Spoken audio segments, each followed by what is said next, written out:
mais uma vez, estamos aqui nesse nosso Uma Graça de podcast, hoje com um convidado super especial, nosso querido amigo e irmão Vitor Comar. Vitor Comar, Nem pioneiro, tanto, nem tanto. isso, pioneiro. E sempre a gente, no começo, Vitor, desse nossos bate-papos com os convidados, a gente sempre lembra aos espectadores que o objetivo desse Uma Graça de podcast é relembrar experiências na área de ensino, né? Até histórias pessoais nesse campo do serviço à fé, falar sobre pioneirismo, essa importante atividade e função que os barrais exercem, já que não temos padre, nem pastor, nem clero profissional. Então, somos nós mesmos que saímos de um lugar para o outro para mencionar o nome de Bahá'u'lláh e os seus ensinamentos. Então, aqui também é costume, Vitor, o próprio convidado se apresentar, principalmente você. Se for apresentar o seu currículo, nós vamos ficar aqui durante muitas horas. Então, Vitor, com você, os nossos microfones, principalmente o seu, e fica à vontade para se apresentar. Quem é o Vitor Comar? Bom, primeiro agradeço a oportunidade, acho esse trabalho muito relevante, porque capta o espírito da vida das pessoas, né? Quando a gente lê as histórias dos mártires da fé, Zanjan, Sheikh Tabarsi, a gente percebe que aquelas são pessoas como nós, são almas que entenderam algo que a gente ainda não entendeu e se deram totalmente para a causa, né? Então, quando a gente reflete na vida deles, a nossa vida se torna quase que insignificante, mas mesmo dentro dessa insignificância, a gente encontra momentos realmente de intensa comunhão com Deus, de grande capacidade de amar e ser amado por Ele, e de grandes milagres. A minha vida realmente está basicamente um constante milagre, desde que procurei realmente entender o que Cristo queria de mim, né? Na minha adolescência, na minha juventude, como seguir, emular os passos de Cristo no mundo cujas estruturas religiosas nada tinha a ver com aquela mensagem original, com aquele espírito que se manifestava nele e nos seus apóstolos. Então, na verdade, eu nasci na Itália, né, numa cidade chamada Mestre, que é ao lado de Veneza, que é a 4 quilômetros de Veneza. O nome até é auspicioso, né, porque Mestre é tão bonito, né? Só que É, na época não achava muito legal. Agora acho muito legal. Agradeço a Deus, né? E desde criança eu tive contato com preconceitos, porque minha família tinha vindo à guerra, na Segunda Guerra Mundial. Eu nasci no pós-guerra, 5 anos depois da Segunda Guerra Mundial. A cidade que eu morava tinha sido destruída, 95% tinha sido destruído, porque era um importante polo regional e ferroviário, rodoferroviário, então aeroporto e tal. Então, eu fui bombardeada intensamente pelos ingleses e também pelos alemães quando saíram. E aí a minha família era refugiado de guerra da Iugoslávia, porque eles tiveram que fugir da Iugoslávia para permanecer italianos. Então a gente estava morando no lugar que a gente tinha um diferente dialeto, um diferente modo de ser, e desde 3, 4, 5 anos que eu jogava, brincava na rua, eu sabia que as pessoas não gostavam da gente, não gostavam de nós, porque para eles a gente estaria tirando o pão deles, né? Estaria tirando o emprego.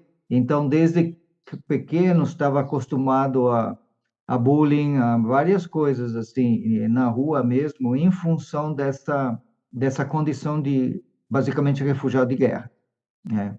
Meus pais ficaram 2 anos num campo de refugiados em Veneza e eu nasci 3, 4 anos depois em Mestre. Bom, esse foi um primeiro, digamos, momento de reflexão, porque efetivamente, quando você entende o que é preconceito, você vive com isso, você se torna mais preparado de entender como as pessoas se sentem quando estão excluídas, né, do convívio, quando são olhadas de outra. E aí, logo quando ainda jovenzinho, 9, 10 anos, uma das minhas tias, irmã do meu pai, veio morar com a gente e trazendo muita coisa do Brasil, porque ela tinha morado no Brasil, em São Paulo. E Hum. ela trouxe aranha, ela trouxe borboleta, ela trouxe arcos, flechas indígenas. Eu fiquei doido, eu fiquei naquele imaginário da criança, os índios, queria conhecer esse povo, queria ir para o Brasil, ir na floresta, né? Depois a música. A paixão começou a nascer aí, né? A paixão começou bem cedo, né? Bem cedo, com 6, 7, 8 anos. Depois, quando ouvia música brasileira, tal, e já começava a tocar violão e começava a tocar as músicas brasileiras, aí eu fiquei mais apaixonado ainda. Eu tenho que realmente tenho que conhecer esse grande país, né? Mas aquilo ficou no ideário, né? Porque com 16 anos meu pai emigrou para a Austrália. Ele foi sozinho, eu fui lá 6 meses depois, engravatado com um violãozinho, quase perdi o avião, a conexão na Austrália, porque, embora falasse inglês, o inglês australiano é um desastre, né? Você não entende patavina se você não está acostumado, mas foi uma experiência muito bacana. E aí, na Austrália, como é um ambiente muito rico, tem gente, estudantes principalmente, de toda a parte da Ásia, né, da China. Então, você tem muçulmano, você tem hindu, você tem zen, hinduístas, você tem, assim, um, todo o pensamento espiritualista está lá. E aí eu participava, né, desde que eu estava lá, com vários movimentos, procurando entender o sentido da vida, né? Porque eu não conseguia me ver apenas. Meu pai era arquiteto urbanista, muito bem sucedido. Eu não me via trabalhando para fazer prédios grandes, volumosos e casas para os ricos. Eu queria ver como a gente podia resolver o problema da humanidade, dessa distância entre ricos e pobres, dessas injustiças. E então entendia eu que, além da questão, digamos, de governança, das políticas, das ideologias, tinha que ter uma base interior, uma base espiritual, que era o que Cristo tinha trazido para mim. Eu quase fui padre, na Itália tinha vocação, tal, mas depois eu vi que era totalmente diferente a condição, né, da Santa Mãe Igreja, né? E aí pulei fora e comecei a investigar outro tipo de posturas e questões, né? De caráter realmente existencial. Eu tinha nessa época, quando já entrei na universidade, tinha que todos aqueles movimentos, a anti-guerra do Vietnã, estava bem na guerra do Vietnã, tinha Woodstock, A né? Tinha todo o universidade já movimento foi na hippie. Austrália? A universidade já foi na Austrália, Vitor? Foi na Itália ainda? Não, eu fiquei 2 anos na Austrália antes de ir na universidade. Eu terminei o colegial, né? 2 anos antes, entrei na universidade. E na universidade fui muito ativo nos movimentos estudantis, né? Eu fazia charge, tinha um jornal, tinha uma série de atividades com vários amigos que estão amigos comigo até agora. E todos sabem que sou Bahá'í, todos estão muito felizes com o que estou fazendo com os indígenas, e tal. É muito legal, temos uma relação muito próxima. Muito bom. Bom, mas dizendo assim, enquanto na universidade, então, sempre procurando algo que acumulasse todas essas visões, porque os princípios eram únicos, eram os mesmos, só os nomes que mudavam. Eu estava procurando intensamente, fazia meditação transcendental, fazia tai chi, fazia várias, assim, fiz vários jejuns, fiz um jejum de 9 dias, total, completo, a entender. Nunca peguei drogas e tal, essas coisas não me interessava. Também essa questão de sexo livre não era comigo. Eu tinha uma postura realmente que eu procurava entender o que fazer como alma, né? Mais E foi espiritualizante muito mesmo, né? interessante como. Mais espiritualizante mesmo, né? Sim, sim, eu queria juntar o lado espiritual com o lado prático, social, político, né, da sociedade. Então, estava fugindo dos sistemas religiosos, com templos, com coisas assim, porque não entendia como se podia gastar dinheiro enquanto as pessoas estavam passando fome. Então, tinha muita coisa na cabeça, né? Era basicamente trotskista, né? Extrema esquerda, né? Porém, com essa questão mística a ser resolvida, né? Então, era um, uma coisa muito, como chama, um contraste muito forte dentro de mim mesmo. E aí, o que aconteceu? Fui para Sydney depois de formei e trabalhei com alguns arquitetos mais, e são realmente bem alternativos, né, com questões de desenvolvimento de prédios inteligentes, jardins verticais, tetos verdes, reciclagem de água, reciclagem de... Foi bem avançado, porque isso estamos falando 74, 76. E em 76, no início do ano, eu comecei a fazer alguns livros, alguns desenhos, junto com umas crianças, morava com várias famílias, e tinha muita criança, e estava uma mesa grande, eu estava desenhando, as crianças desenhando à minha volta, e desenhei o quê? A vida de Bahá'u'lláh. Eu não conhecia a fé. Eu desenhei uma figura que nasceu, que trouxe uma mensagem, que transformou os corações dos homens, uniu eles, e todas as suas palavras eram em música. O ambiente era o Irã, era todos os minaretes, as casas do Irã. Ele foi para o deserto, voltou do deserto Suleimaniye, né? E tinha um fez, tinha os cabelos compridos, uma túnica comprida, só o lineamento, não fazia o rosto, não fazia, mas ele andava assim, cara, estou arrepiado, porque Incrível, não né? conhecia Incrível, nada incrível. dos ensinamentos. E esse foi um livro, e infelizmente perdi o livro, é muito precioso, tenho apenas uma ou duas páginas, tudo em cor, era lindo, em inglês, com uma poesia, né? Que ele faz música com as palavras, une os corações dos homens, até que eles se tornam apenas um, né? Cara, era um negócio assim. E Incrível. justamente naquele ano soube de uma conferência em Vancouver, no Canadá, a primeira conferência sobre Habitat e Environment, né? Quer dizer, os seres humanos, a inserção do ser humano no ambiente e os assentamentos humanos, quer dizer, cidades, vilas, metrópoles, né? A relação que eles tinham com os recursos naturais. E preparei um filme de 3 minutos, uma animação que me custou um ano de trabalho, uma animação que falava desses prédios inteligentes, e levei esse material para Vancouver. E senti uma atração muito grande para Vancouver, porque tinha também uma reunião dos chefes indígenas lá, nesse mesmo local, que era um local sagrado para eles, chamado Eyalmok, que significa o encontro das cabeças, É porque bom, eles se Vitor, encontravam, é né? bom, é bom lembrar que você, desde criança, já alimentava essa paixão pelos povos nativos, né? Sim, exatamente, exatamente. Isso recorreu, eu vou te colocar assim, como isso realmente faz parte da minha existência de uma forma muito concreta, né? E aí, o que aconteceu? Eu fui lá, participei do Pauau, que são as danças, as rezas, os fogos a noite inteira, e ficaram vários dias, estava acampado numa pequena canadense, aquela pequena tenda, sabe, barraca. Acampei ela dentro de um campo com tipo colonial alto para ninguém me encontrar, porque não tinha grana para ficar em outro lugar, entendeu? Foi uma loucura.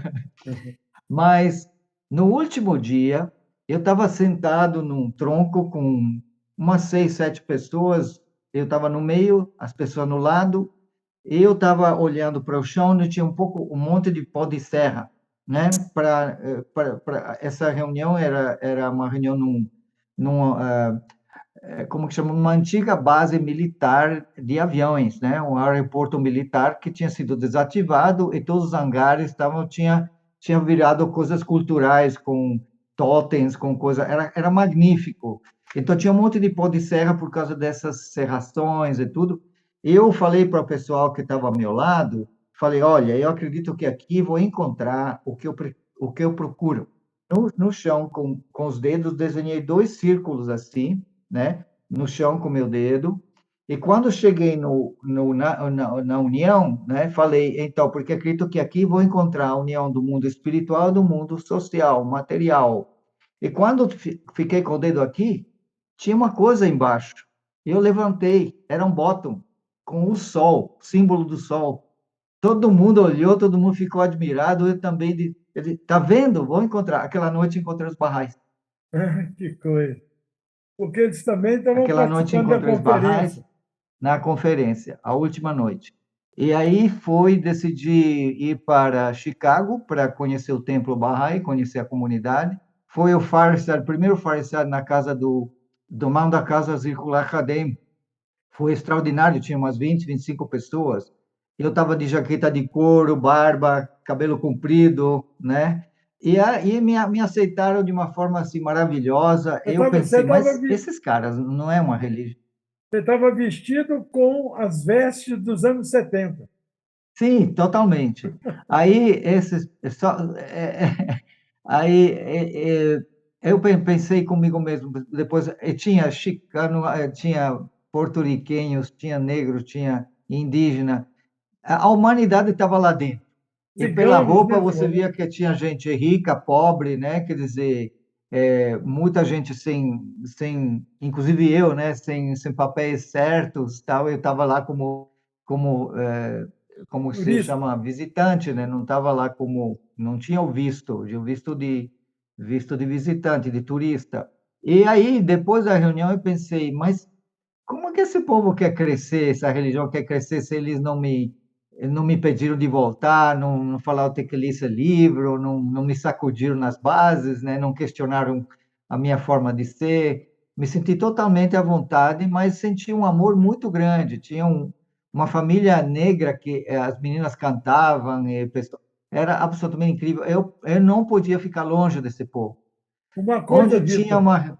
É? uma coisa assim muito comum que esses convidados desse nosso Uma Graça de podcast sempre menciona, e é uma verdade fundamental em todas as comunidades barrais, e nós barrais devemos realmente manter esse espírito sempre vivo, é o acolhimento, né? Você está dizendo que você foi bem acolhido, né?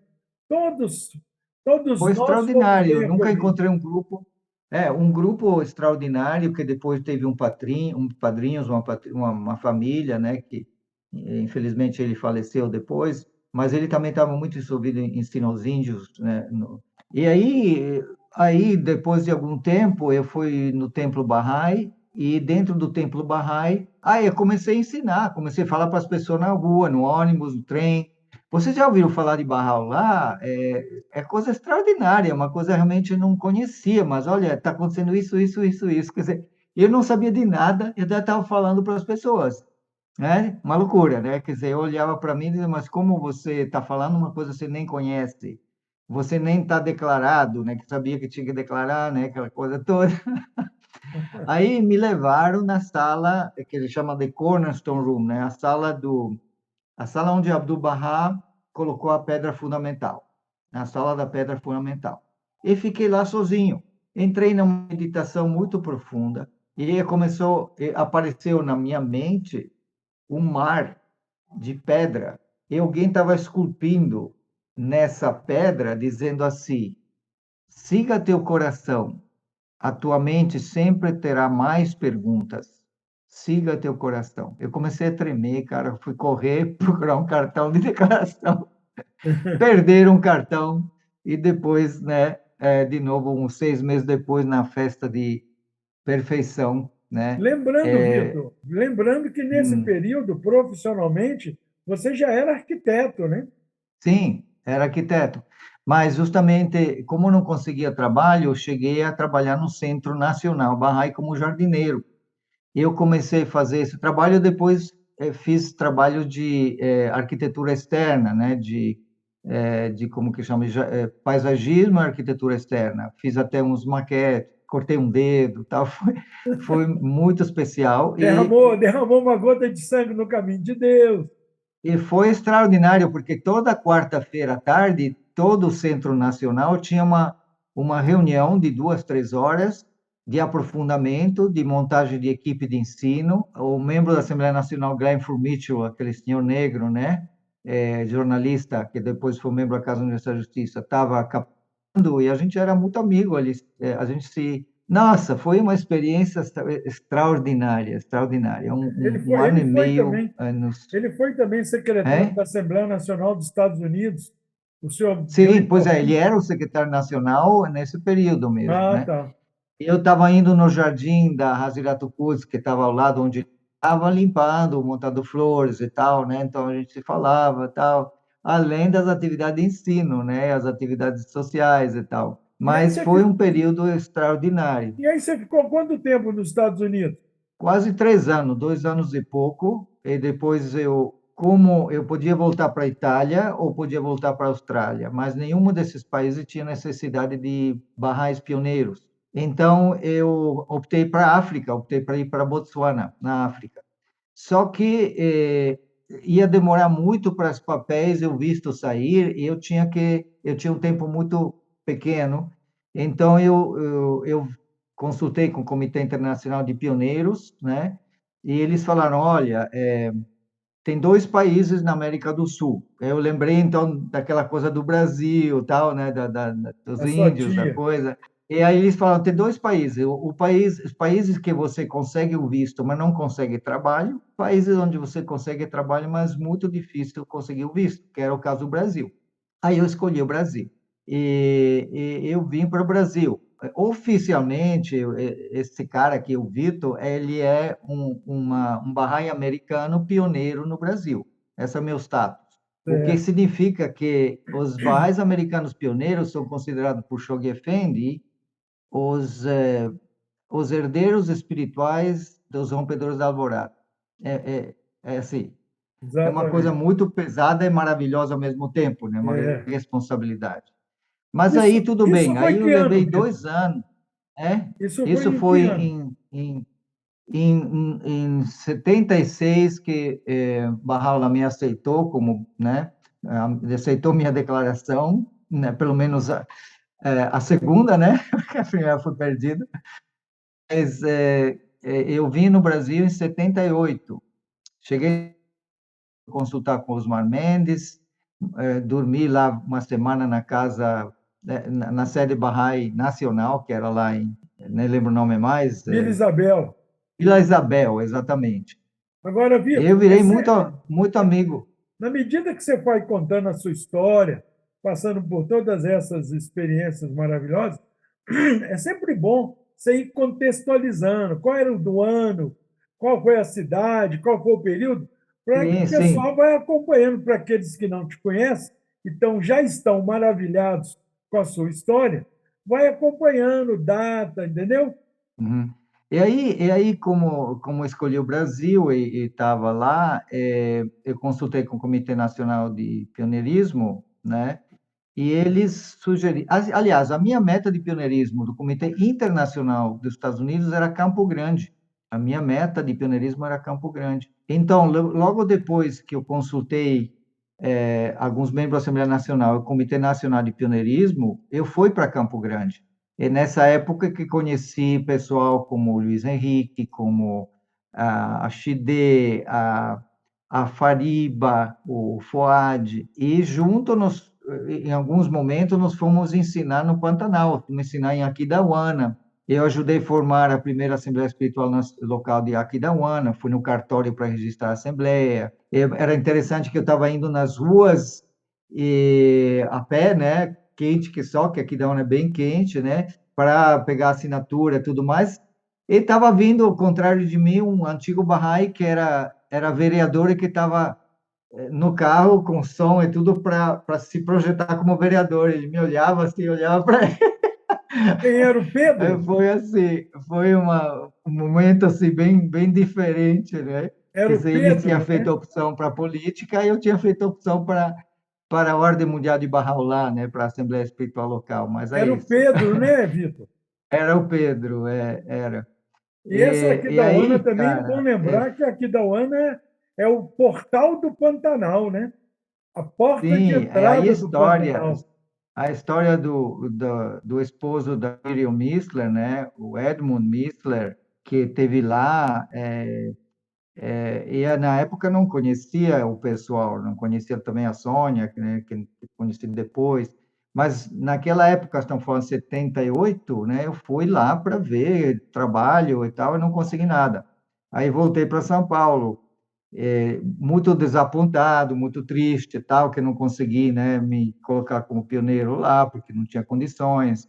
E aí tudo bem, aí comecei a trabalhar e tal, e ir atrás do visto permanente. que foi muito complicado, foi muito complicado. Tive que sair do país 3 vezes, ir para o Paraguai para voltar, tal. E nessa época, vinha para São Paulo, fiquei como fui membro da Assembleia Espiritual Local de São Paulo, foi uma honra incrível, todos aqueles barrais antigos, pioneiros e persas, foi uma delícia, né? Garon Ayvazyan, os irmãos Ayvazyan, foi uma coisa extraordinária, uma nova família para mim. E aí, uma certa, vinha a mão da causa, Dr. Moager veio em São Paulo e eu estava escortando ele de carro em vários lugares. E foi um momento muito especial porque Ino Colinga tinha acabado de ser assassinado na África, né? Na Uganda. Estávamos apenas eu e ele na sede local de São Paulo, um momento assim, extraordinário da minha vida. Lembrando, Vitor, que o senhor Enoque Olinga também era um mão da causa e morava na África, né, em Uganda. E foi. Sim, exatamente. Exatamente. É bom dar essa contextualização. O pai das vitórias, né? O pai das vitórias, segundo Shoghi Effendi. Então, eu estava junto com o Pierre e tive a ingratidão de perguntar para ele o seguinte. Eu falei, doutor Moager, esse assassinato de Ino Colinga, ele é visto pela Casa Universal de Justiça como um martírio? Ele olhou para mim com muito carinho, mas com uma força. Ele disse: a posição de mão da causa é superior à do mártir. A posição da mão da causa é superior à do mártir. Eu quase fui para trás, eu quase que caí da cadeira, meu Deus. Estava uma força, sabe, atrás daquela alma. Meu Deus, Tem um texto, era como se Bahá'u'lláh mesmo tivesse se personificado nele, sabe? Uma coisa muito forte, tem um que texto, Vitor. realmente Você é. me fez lembrar um texto de Bahá'u'lláh, onde ele diz, não sei, não lembro agora se o texto é que perguntaram a ele, mas se ele mesmo só revelou, sobre as mãos da causa de Deus falam aquilo que Deus permite que saia da sua boca. Quer dizer, então, tudo que o mão da causa, que essa instituição fala, orienta, era, né? Porque não temos mais, era aquilo que Deus permitia. Então, realmente é uma posição muito elevada, né? Mas, continuando. E Eu estou Schoenfeld também fala aproveitando, que eu nós estou precisamos. aproveitando você respirar, porque quando você respira, eu entro falando um pouquinho, entendeu? Porque você tem que respirar, Vitor, senão eu não faço as perguntas que eu Não, gostaria de mas é fazer. apaixonante, é apaixonante. Então, numa dessas reuniões, e Schoenfeld fala que temos que seguir as pegadas, emular as pegadas das mãos da causa, que temos que aspirar a se tornar, não igual, obviamente, mas, né, que são exemplos de vida Bahá'í, né, como o próprio mestre, né, mas logicamente outro nível, mas a vida deles é extraordinária. E eu era muito amigo, assim, virei muito amigo do conselheiro Raul Pavão, né, que veio uma vez em São Paulo. Ele veio, ele consultou comigo, a sós, falou: Vitor, seria muito importante que uma pessoa que tem tua experiência de vida, que já é um profissional, como pioneiro, e trabalhasse com uma Kombi que foi doada por uma família Bahá'í de lá para poder ensinar a fé na região como um todo. Aí eu olhei para ele, e tinha acabado de conseguir um emprego bom, o meu visto ainda não tinha saído, então eu falei com ele: o senhor me permite consultar a minha alma, consultar com Deus hoje à noite e amanhã dou uma resposta. E aí realmente pensei, ok, esse é o pedido da continuidade espiritual de uma mão da causa. Como é que eu tenho como é que eu não já aceitei na hora? Como é que fiz ele esperar? Como é que eu tive essa petulância, entendeu? Mas aí Esse o pedido, orgulho. o pedido foi do senhor Raul ou foi do doutor Morragé? Não, o Raul Pavão. Isso já é uma visita do Raul Pavão. Era conselheiro, né? era conselheiro. Era o ano 1980 e já estava no Brasil há 78, 2 anos. É. basicamente. 2 anos já era membro da Assembleia Espiritual Local de São Paulo. Eu vi Então, muita foto sua nos jornais, no Bahá'í Brasil, você, a Kombi. Era uma Kombi toda elaborada, né, Vitor? não, aí eu te contar a história rapidinho, porque vale a pena, né? Não tem Uma rapidinho, coisa não. bastante Conta a história em interessante. detalhes. Sim, sim, vou contar esse detalhe porque tem milagres aí absolutos. Agora, e aí, no dia seguinte, que era um sábado, falei, querido conselheiro, eu aceito, eu vou. Aí ele fez os preparativos e tal. Na segunda-feira saiu meu visto. Senhora, que coisa, né? Eu dei, eu falei para o pessoal, mas não, como você vai sair? É importante ficar, queriam aumentar o salário, queria tal, tal. Disse, não, infelizmente é maior do que eu, tenho que ir. É uma coisa, uma escolha minha, né? Mas agradeço realmente o carinho, o apoio que vocês me deram, mas não posso ficar. Aí larguei o trabalho, que tinha conseguido através de um arquiteto em Bauru, porque tinha ficado 3, 4 meses com a Miriam Missler em Bauru, e ela conhecia esse arquiteto, trabalhei de graça para esse arquiteto, ele me conseguiu esse trabalho em São Paulo. Olha só a loucura. Enquanto isso, a gente fez a série de Bauru, né? A gente fez o desenho da série de Bauru. Você ficou em É, Bauru com Dona Margot é? ou com Sim, Dona fiquei na casa Múria? dela. Com as duas. 4, não, desculpe, Dona Margot Marque. É, Fiquei lá. Depois, em São Paulo, fiquei um ano na casa da Miriam Mistler, mãe dela. a madrasta, né? É, Eu fiquei lá um ano e foi também uma experiência, obviamente, sensacional, né? O amor, o carinho que a gente tinha um pelo outro, o cuidado, foi uma experiência única, né? Ok, então lá vai o Vitor para o Nordeste. Aí eu pensei, bom, não posso ir cru, né? Eu conhecia o Sérgio Couto. Aí eu vi se ele podia me acolher um pouco, me dar um treinamento, uma capacitação. Aí fiquei 2 meses na casa dele e aquilo transformou minha vida, né? Aquilo foi uma experiência absolutamente fantástica. Ah, parêntese, não tinha Kombi nenhuma em Recife. Era uma promessa, tá? Depois vamos chegar nessa parte. Enquanto a Kombi não ia destrinchar, eu fiquei na Bahia ensinando, subindo morro, descendo morro, né? Aprendendo aos pés do mestre Sérgio Couto, né? Foi uma experiência extraordinária. E também o que aconteceu, que nesse mesmo período, a dona Leonora estava na casa ela estava nos finalmente, né? Eu tive a honra, privilégio de fazer massagem para ela todo dia, para lem- aliviar a lembrando, dor. né, Vitor, que nesse período, Dona Leonora morava em Juiz de Fora, mas ela sentia que estava assim no final da vida e ela queria Sim, passar desse mundo para o outro, mas residindo na Bahia, como se ela quisesse sim, sair deste exatamente, mundo por onde ela entrou no Brasil, né? E ela foi para a casa do exatamente, Sérgio e vocês cuidaram dela. exato. O Sérgio cuidou, eu estava lá de passagem, mas uma vez ela tinha uma coisa, uma espécie de urticária, o corpo todo dela estava com pinta, com coisa, e estava horrível, né? E aí, isso é muito especial. Eu pedi a Bahá'u'lláh que eu pudesse aliviar isso.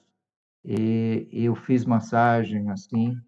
No dia seguinte, tudo isso saiu dela, mas eu fiquei com tudo isso.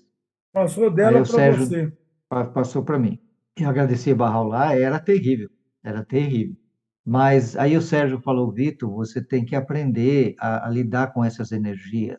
E ele me ensinou algumas coisas sobre, né, como fazer, como despistar essa energia, tal. Foi coisa mística mesmo, né? Eu não vou entrar nos Sim. detalhes, mas você sabe que tem muito mais a vida que a Mas é gente bom, é enxerga, bom né? mencionar histórias, passagens, episódios como esse que você acabou de relatar, porque muitos aqui que passaram por esse Uma Graça de podcast relataram experiências altamente místicas. Isso mostra que, quando se trata de Deus, é impossível, impossível não haver realidades que a gente desconhece, né, Vitor? Então, é bom que você mencione isso, porque é mais um relato interessante. E aí, depois dessa ocorrência toda, eu tive que ir para Recife, que já o meu tempo tinha, né, tava na hora. 3 semanas depois, a dona Lenora veio a entrar no reino de Abha, né? Obviamente, nesses 2 meses, as experiências foram inúmeras, mas não vou entrar muito no mérito. Mas eu e o Sérgio viramos realmente uma alma só, praticamente. Foi muito, muito especial. Muito Tem a especial. Gabriel também, né, Vitor? Quem? Gabriel também. Gabriel, sim. Gabriel estava visitando, tinha, né, vários jovens ali que, período pós, né, pós a conferência, né, aquela conferência internacional de ensino lá em Salvador.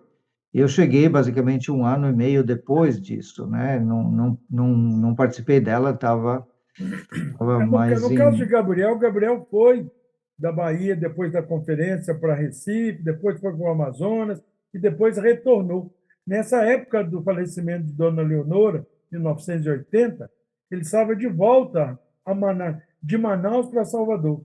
Mas prosseguindo, aí depois daí você foi para Recife? Aí foi para Recife, consultei com a Assembleia, comecei a morar na sede tinha muitos problemas, e comecei a planejar como faria na verdade, Instituto Móvel. Então, planejei de fazer a Kombi, assim, uma estrutura em cima que abrisse assim como uma espécie de borboleta, né, com os tirantes, e colocar nas laterais a exposição. Era um instituto, aí a gente ia durante quase 2, 3 anos, eu ia nas cidades, falava com o prefeito, falava com jornais, com a televisão, e depois ia na praça e fazia, assim, como que Exposição. chama? A exposição, e depois ia nos bairros e tal, e lá que conheci o pessoal também depois fui em Maranhão com a Kombi, né? São Luís de Maranhão também. E viajei aquele Nordeste todinho.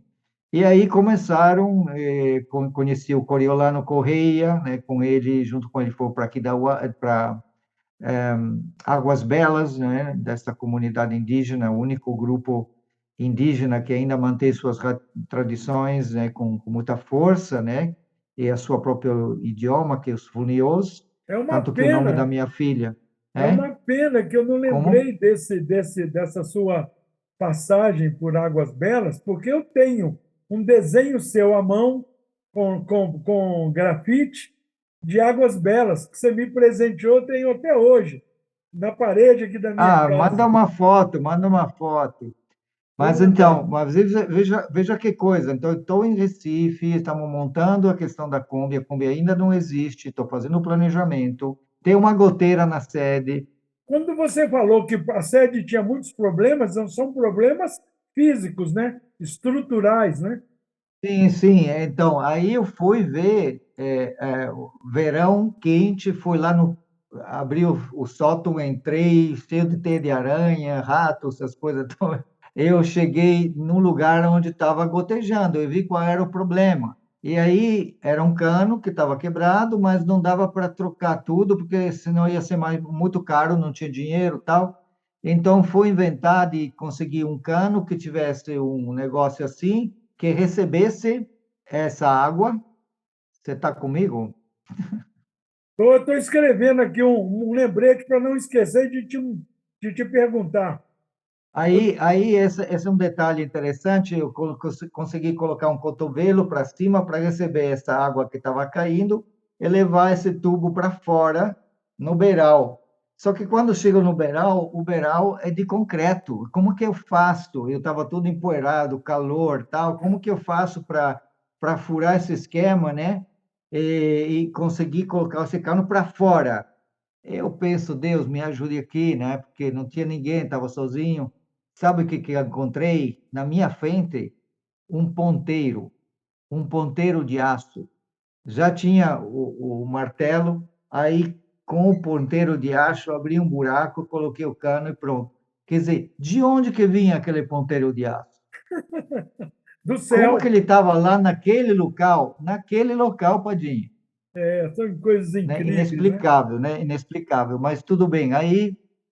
Aí tudo bem, servi lá bastante tempo, a sede Barra era perto da FUNAI, o pessoal indígena vinha todo dia, a gente cantava, tocava, cafezinho e tal, e chamei o Kim veio também, e ficou algum tempo com a gente, aquela alegria cantando, os indígenas, aí a gente ia para Águas Belas, todo São João a gente ia dançar com eles, aí a gente se enturmou, e aí eu fui para uma peregrinação, e foi, Coriolano tinha se mudado para Lisboa, e eu fui lá, fiz a viagem para poder passar com ele, visitá-lo, para a Terra Na Ilha Santa. da Madeira, né, Vitor? Não, Coriolano. não, mas depois ele foi para a Ilha da Madeira, mas antes ele foi no Portugal para Lisboa.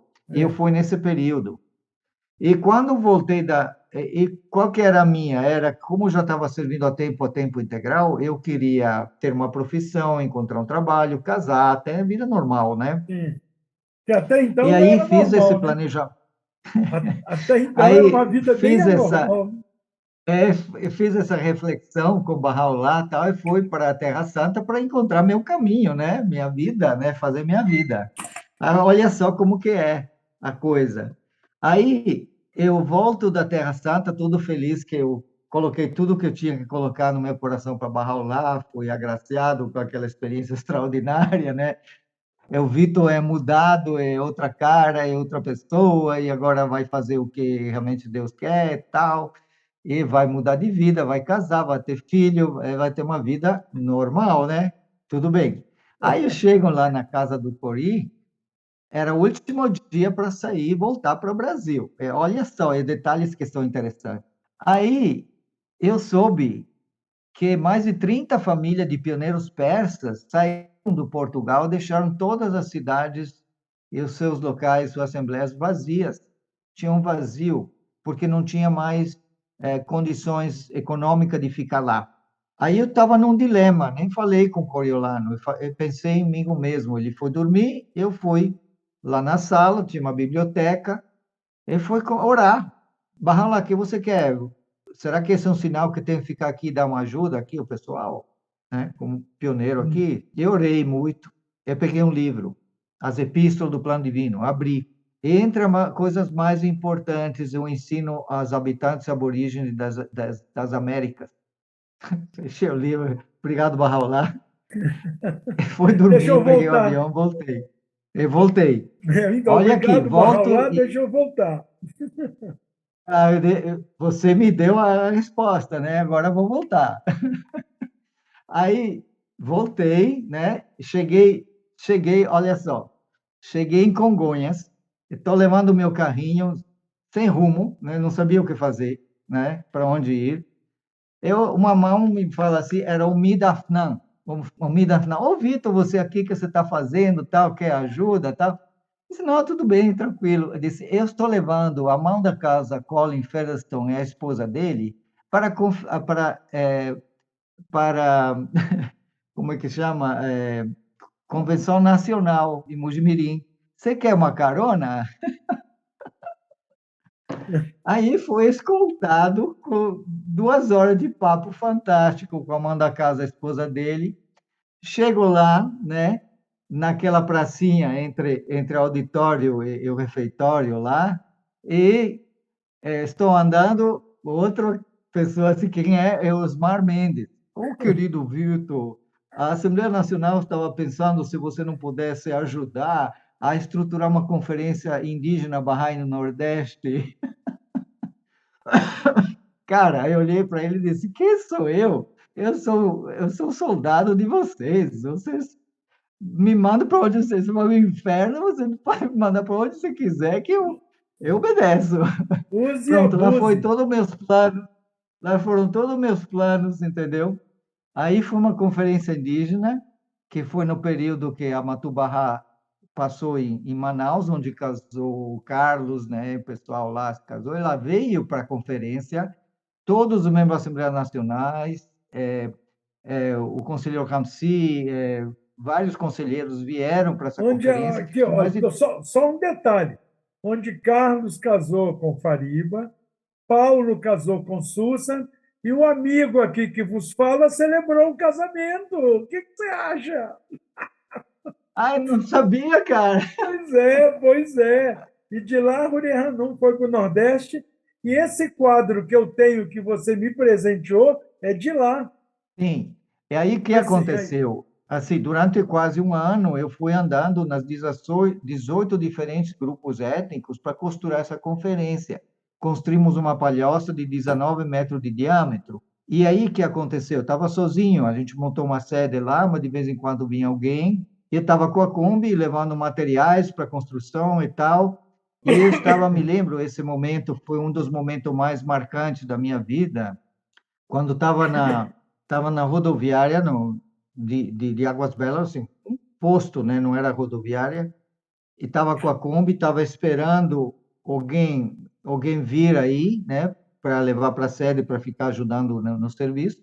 E me vem uma pessoa correndo de bicicleta, Vitor, uma trave, né? Uma viga caiu em cima de um índio, ele está muito mal, porque, cara, eu não tinha como providenciar andaime, nada de segurança, não tinha nem dinheiro para pregos, eu colocava os mínimos do mínimo para poder construir, e agora tinha isso na minha cabeça.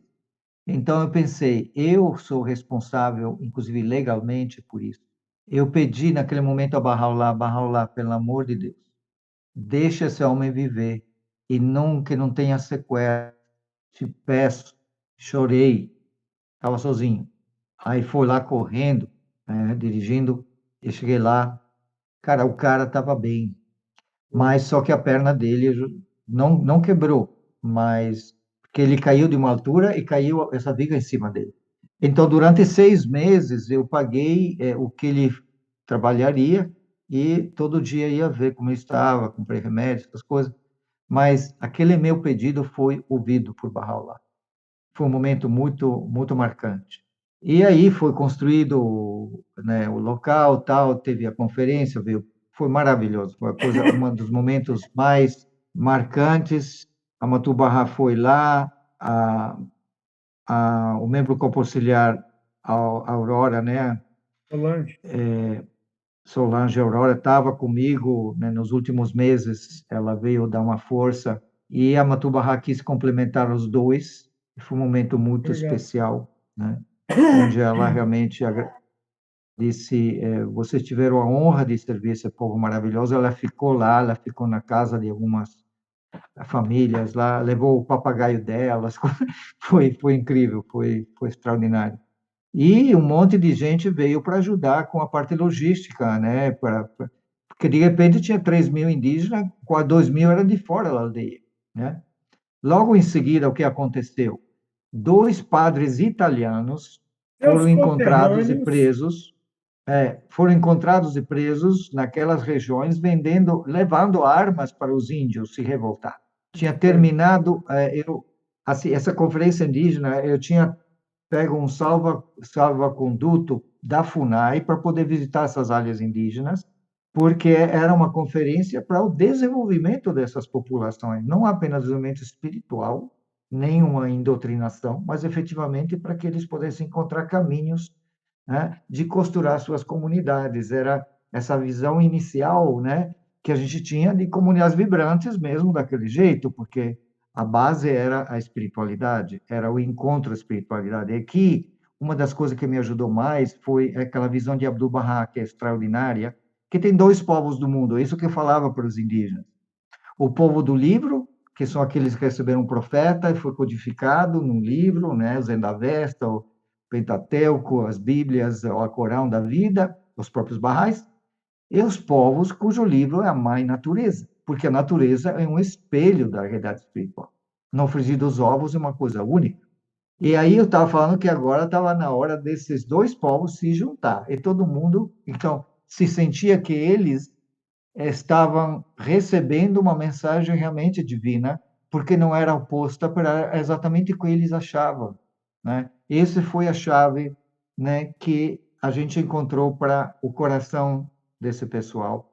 Mas foi uma experiência extremamente fantástica, né? Mas E, logo depois, justamente da conferência, mas Hiroe imagina todo Hanum, esse Vitor, movimento, Hiroe é? Hanum, Hiroe Hanum, Amatul Barra, já tinha passado por uma experiência com a Expedição Luz Verde, e São que Luz Verde, visitou é a vários Expedição Luz povos Verde, sim. indígenas na América Central, na Exatamente, América, exatamente. né? Isso. Agora, Vitor, enquanto você estava Exatamente. falando, Então, eu estava bem consciente. enquanto É, você estava falando, senão você vai para outro caminho e eu perco a oportunidade. Nos bastidores, eu providenciei o quadro que eu te falei. É esse o quadro. Dá para ver bem? Está dando para lembro, ver, não? lembro dele. É, sim, dá para ver muito bem, Isso. muito bem. E atrás tem a dedicatória sua. Que Deixa legal, eu, deixa cara. eu ver se tem o ano. Deve ser 83 por aí. Não, não tem o ano. Só está com muito amor e carinho. Mas é isso aí, Águas Belas, ó, de onde você estava relatando. O dia que É, você morrer, eu exato. vou ficar rico, porque eu vou vender esse quadro por uma fortuna. Só estou esperando você ir para o céu e falar isso Então, aqui. Quem pintou foi o Vitor. dedica ao fundo, né? Ao fundo. Mas então, a outra questão, assim, é justamente depois, então, de todo esse movimento, a FUNAI sabendo desse movimento, gente do mundo inteiro, veio gente da Europa, tal, para essa conferência indígena.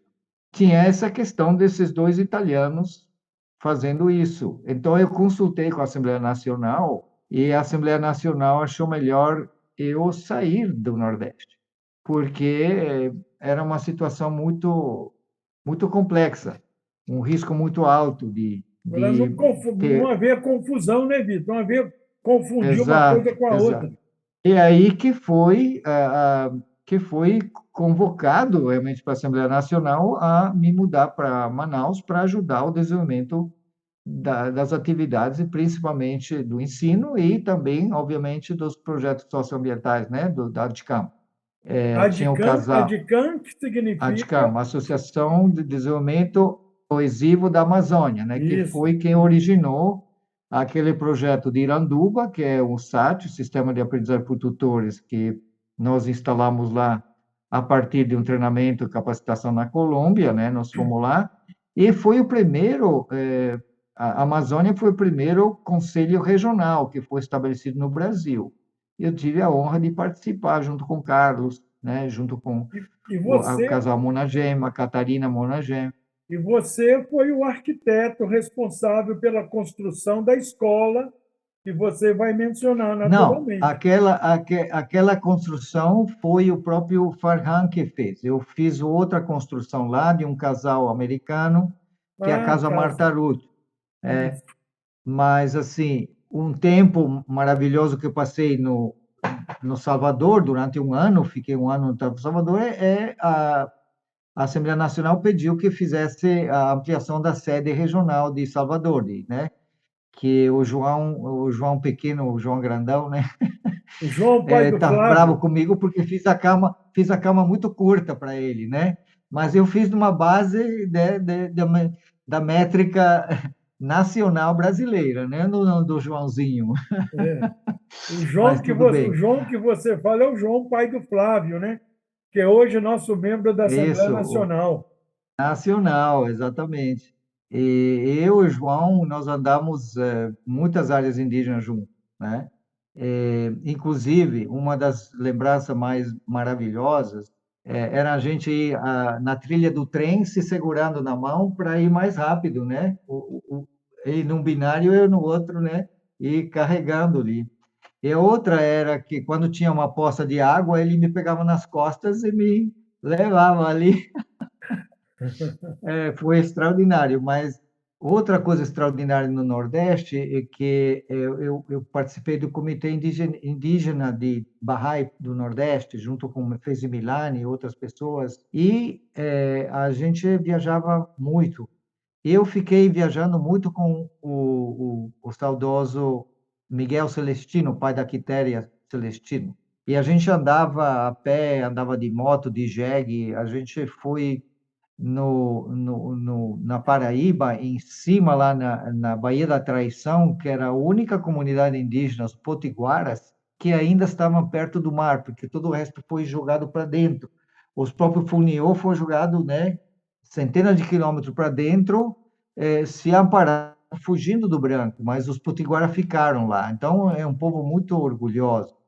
E aí tem uma experiência de ensino extraordinária, que chegamos depois de passar dias andando nas areias, sendo atacado por cachorro, dormindo dentro de casebres, frio, frio, frio, em cima de uma rede e tal, passando fome e sede, calor. Esse frio Aí a era um gente frio assim, esse chegou frio era um frio assim de 29, 30 graus, né? Não, não, é esse porque era uma área alta, né? Então era mais frio. Mas finalmente chegamos a uma das aldeiazinhas dentro dessa aldeia grande. Tinha 19 pequenas aldeias no Potiguar. Chegamos nessa aldeia que era mais longe e chegamos à noite. E eu comecei a tocar violão, tocar flauta, o São Miguel fazendo cantigas e começamos a fazer uma roda. E todo mundo lá, e o pessoal falou assim: oh, chame o barraio, que os barraios estão aqui. Aí veio um velhinho, cara, com uma oração barrai na mão, dizendo: eu falei para vocês, ele falando para os índios, que essa religião realmente existe.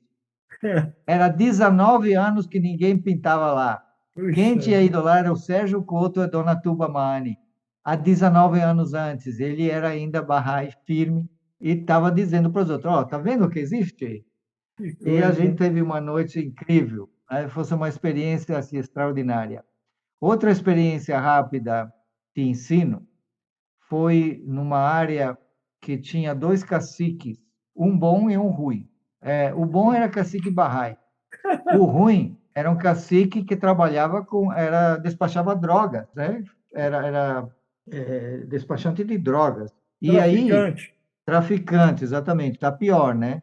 Eu ia sempre, basicamente, sozinho, andava a pé, e eu tinha ido lá várias vezes, e essa vez eu vim da parte alta, não vim da parte baixa. Na parte alta tinha um senhor que não era Bahá'í, mas era uma pessoa extraordinária, chamada João, que tipo de pessoa que não tinha nada, mas você chegava lá, a última galinha, o último frango, ele matava para me dar comer. Eu já ia com comida, com coisa, com feijão, arroz, açúcar, café, né? Já levava as coisas para poder trocar. E à noite, antes de descer o vale, eu conversei com ele. Ele falou: Vitor, não vai lá porque está tudo pronto para acabar contigo. O pessoal está se armando, já tem um grupo de 40, 50, que o cacique preparou para quando você vier acabar com a tua raça. À noite, isso foi à noite. Aí eu ofereci orações, eu disse: bom, eu não vim aqui à toa, eu não gastei dinheiro da fé, eu não vou sair daqui, não. Eu desci a serra. É indescritível a sensação que meu corpo tinha, é como se tivesse uma armadura, sabe? Eu estou tremendo, a força, eu descendo ali até a serra, dizendo: Deus, o que for a tua vontade seja feito. Eu desci, eu cheguei na rua principal, estrada de terra, tudo de terra, né? Poeira e tal. Eu fui direto na casa desse cacique. Eu encontrei na frente da porta da casa dele. Eu fui lá, o abracei. Ele me ofereceu café, incrível. Agora, para você falar sobre isso, tem uma outra informação. Poucos meses depois, eu voltei nessa aldeia com a Kombi, juntamente com o conselheiro que mora ainda no Paraguai, ou na Argentina, Olhos Claros, como que ele chamava? Olhos Claros, um conselheiro maravilhoso. Renatos Costa, Atos Costas, Atos Costas. A gente eu acho levou que o eu acho grupo, que ele faleceu. Eu acho que ele já faleceu. sério. É, eu não tenho 100% Ele certeza. estava vivo pouco tempo atrás, eu não consegui falar com ele. Hum. Mas, enfim, ele estava junto porque era o grupo Caminho do Sol. A gente estava levando o grupo Caminho do Sol, bolivianos, né? Que estavam cantando, fazendo as danças e ensinando nas aldeias que eu tinha ido. Eu ia levar eles para essas pessoas. E fui nessa aldeia. Aí a gente entrou e ficamos na sede da FUNAI, porque E você lembra, Vitor, a conversa que você teve com esse cacique no dia que você chegou lá na casa dele, abraçou ele? Você lembra a conversa, não? Assim, o bate-papo que você teve com ele. basicamente o bate-papo foi aquilo que está na hora de juntar, está na hora de juntar as almas. É Deus que quer, não é a gente só, né? E que somos células do mesmo corpo. E o que eu faço para você volta para mim. Esse é o princípio único. E que tem os povos do mundo, né, esses dois povos que precisam se entender. É, E que está na hora da gente superar essas desavenças do passado. Basicamente, algo nesse sentido. Agora, nessa mesma aldeia, então, a gente acabou de chegar à noite, também dentro da. A gente estava se ajeitando para dormir, e veio um pessoal dizendo: gente, tem mais de 30, 40 pessoas armado, com faca, facão, para vir aqui e acabar com vocês. Então a gente fez uma consulta, alguns de nós queriam ficar, e o Atos Costa falou: olha, é melhor a gente seguir o caminho da paz, já que o pessoal aqui é extremamente, como chama, violento, não adianta a gente dar uma de herói, não é interessante, criaria uma comoção muito grande. Então nós pegamos tudo, que tinha acabado de chegar, e fomos e saímos com a Kombi por outro lado, né? E fomos embora. Ou seja, essa confirmação que o pessoal não estava brincando. é. Você entendeu? Não estou querendo, eu estou querendo dizer o poder. Eu estava invocando Mullah Hussein enquanto estava descendo aquela quina, sabe? Eu estava me sentindo como se tivesse, se eu fosse um exército. Nessa hora, as experiências que a gente tem passado no campo do ensino, com relação à perseguição, com relação à oposição, até a oposição violenta como essa, é muito impressionante como é que a gente reúne forças e a gente não sabe. Bom, a gente sabe de onde vem, mas a gente não imagina que a gente seria beneficiado com essa energia, com essa força que a gente lê nas Escrituras, que como você, no começo de nosso bate-papo, mencionou, são forças que são situações que a gente relembra os primeiros anos da fé, né? Muito bem. Agora, Vitor, É, só para porque dar uma. Ah, pode continuar.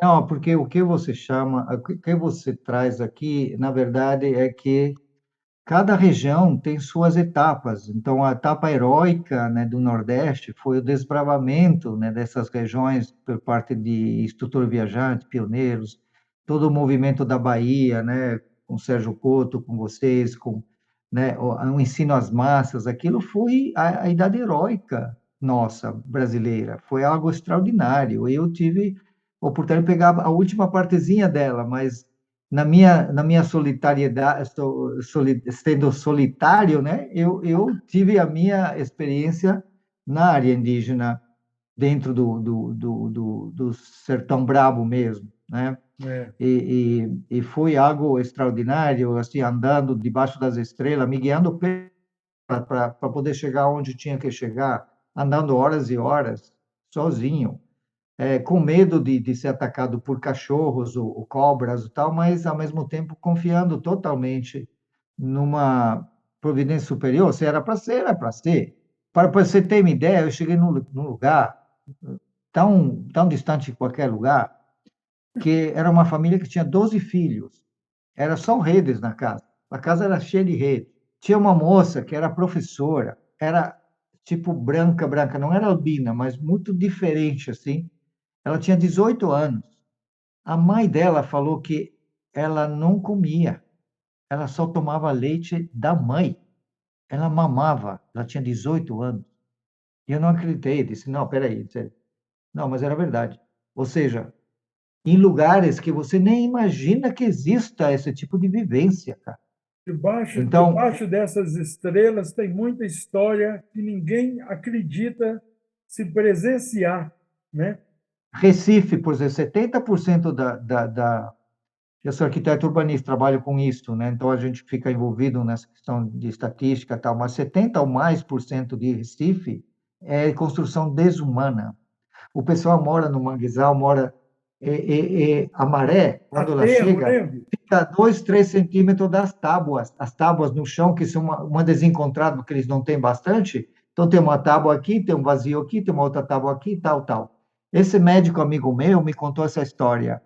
Era médico do SUS, ele andava visitando essas favelas e chegou nessa casinha bem baixa, se curvou e tinha uma mulher deitada, assim, meio deitada no sofá, com um pau.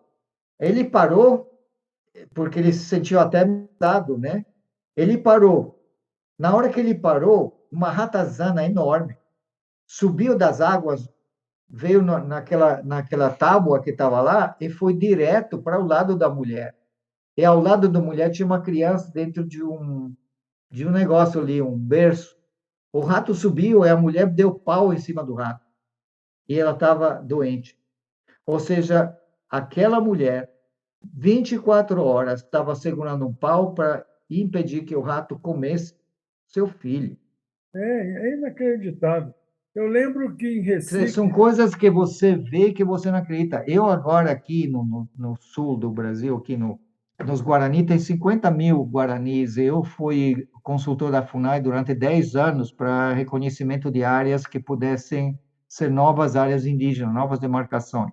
Eu andei isso aqui tudo, e tem horas que eu dormia com jaqueta de couro, não tinha nada, aí, com os braços esticados na rede, assim, para esquentar um pouco minhas costas, o frio que estava lá. E ao lado, eu não conseguia dormir, não por causa disso, porque ao lado, debaixo de lona preta, tinha criança que estava chorando por causa do frio. Eu não podia fazer nada, nem para mim, imagina para ele. é, é E a cesta inacreditável. básica apodrece porque eles não têm lenha para cozinhar. Eles têm que buscar lenha em fazendas e arriscar ser atirado pelo branco. Essa é a realidade que eu vivo. Pois é. Você não falou onde você está morando hoje. Hoje estou morando em Dourados, Mato Grosso do Sul, numa área urbana, mas vou me mudar daqui um mês, mais ou menos, a 20 metros de uma área indígena, num sítio de um amigo meu. Inclusive, estou construindo fisicamente essa base operacional do nosso instituto, que a gente formou um instituto chamado IMAD, Instituto de Meio Ambiente e Desenvolvimento, há 20 anos, que foi agraciado com vários títulos da prefeitura e tal, né? Marco Verde e tal, e estamos trabalhando intensamente com questões indígenas, com projetos socioambientais na área indígena, recuperação ambiental, sistemas agroflorestais, hortas, artesanato, capacitação em liderança de serviço, essas coisas. E dessa aldeia, teve uma declaração, estamos tendo festas 9 dias, estamos tendo vários livros, estudando livro Teve um, livro... alguma declaração assim que você lembra que foi na sua história que falou, "Pô, toda declaração de fato é marcante, né? Porque quando a gente recebe uma declaração de uma pessoa por amor a Bahá'u'lláh, realmente aquele que está ouvindo, que a gente fala que recebeu a declaração, é realmente muito emocionante e especial. Mas você lembra de alguma assim que foi. Bom, nos Estados Unidos, eu oferecia aula de criança sem ser Bahá'í ainda, né? A Assembleia de Chicago, que é a mais velha Assembleia de lá, ela me convidou a oferecer aula de criança, porque fazia desenho, coisas e tal. Então, eu estava esse era no 9º andar de um prédio, de uma avenida principal, na frente do Centro de Artes, né? Do Museu de Arte Moderna de Chicago, coisa belíssima. E tinha como que chama? Tinha estrada, né, com carros e tal, e tinha uma calçada bem ampla, né, para pessoas andarem e tal. E aconteceu o seguinte, eu comecei a história numa forma errada. Eu estava entregando pão, eu estava fazendo pão à noite, de manhã, de madrugada, e entregando pão às 6, 7 da manhã, pão integral, com um traque, né, com um furgão, em Chicago. Então, entreguei esse pão era uma padaria, o health food, né? Quer dizer, negócio de... Isso estou falando em 77. E estava recém-Bahá'í. Passei o balcão e tinha uma atendente. Quando saí, deixei o pão, ela me pediu deixar o pão mais para trás, deixei, voltei, falei para ela, olha, isso é muito importante. Dei um folhetinho, que na verdade é um templo Bahá'í de Wilmette com os 12 princípios Bahá'ís atrás, e dei para ela. E aí, 3 meses depois, eu estou nessa avenida linda lá, perto da sede, né? Estou entrando na sede, eu olho para cima e vejo uma moça que está olhando para mim. Uma moça negra, muito, muito bacana, bonita. Eu olho para ela e eu baixo os olhos, né? Não quero dar uma, né, de tipo Pô, conquistador nem flertando. nada, né? Quer dizer, então, tipo fazer um passo, sei lá. Aí ela me encara, para, disse, olha, e ela começa a mexer na bolsa e ela puxa o cartãozinho. E ela disse, na hora que você me disse, eu coloquei no avental, você me falou, eu coloquei no avental. Quando foi para sair da loja, olhei no avental e vi. Chegando em casa, liguei. Falei com o pessoal que era da universidade, o Farsar na universidade. Então, comecei a participar dos formatos. Eu disse, mas isso eu que acredito, né?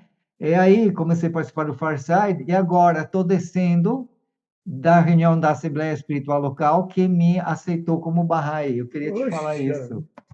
que legal, hein? Realmente marcante essa, hein? Porque Cara, eu não tinha tempo para nada, né? Eu estava não, tentando isso, sobreviver. isso é uma prova, Vitor, isso é um testemunho importantíssimo, né?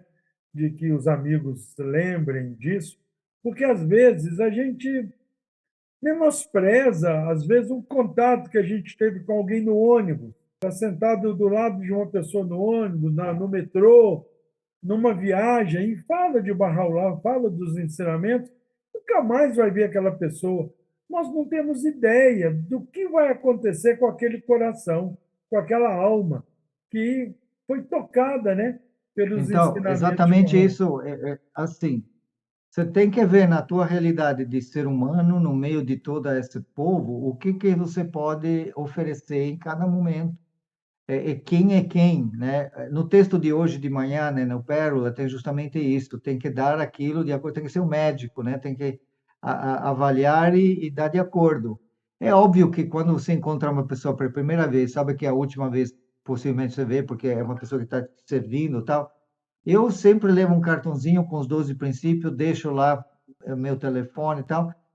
Não, o telefone não, fica comigo, né? Mas deixo o número.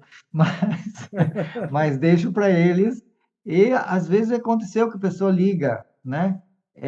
E tem o site Bahá'í, ó, né? Não, Org e BR. uma coisa que não. Então, eu falo dos princípios, falo, olha, essa aqui é muito importante, eu sou cientista, trabalho com questões, números, tal, mas sem uma mudança de coração, sem isso não vai para canto nenhum, alguma coisa bem rápida, né, alguns princípios somos pólias, células do mesmo corpo, precisamos, né, juntar essa tralha toda, quer dizer, barrar lá em 1 minuto, tipo, né? Então, porque a pessoa está servindo num caixa, alguma coisa, mas eu não deixo passar nenhuma oportunidade. Eu já vou lá Exatamente. e falo.